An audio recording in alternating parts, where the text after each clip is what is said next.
Hey guys, and welcome back to this channel. In this video, I'll be showing you guys how you can essentially create the VIP boots. Let me just delete that I meant.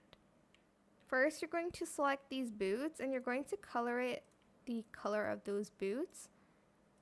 Just going to leave the skinny jeans on because we'll need that later, but we'll need this pair of pants. We're going to color that white.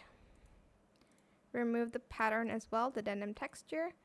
And we're also going to go to the boots and make sure they're not ankle length. Go to the skinny jeans one and add a pattern instead of a color.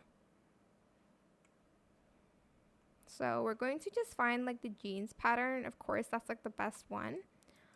For it, I know it's not the most perfect. Do that for the button as well. It's still a little bit glitchy, but you can add a belt to cover that up. It's not the most perfect. Okay, maybe do the knee length or the ankle length, or you can make the jeans white even. But yeah, that is it. Super simple. I hope it was helpful for you guys. Don't forget to like, comment, share, and also subscribe to this channel if you haven't done that already. If you have any more questions about this video, just leave it in the comment section down below. I will try my best to answer them all for you guys. And if you found this video helpful, please click the thanks button as well. That is it. Thank you so much for watching. Bye.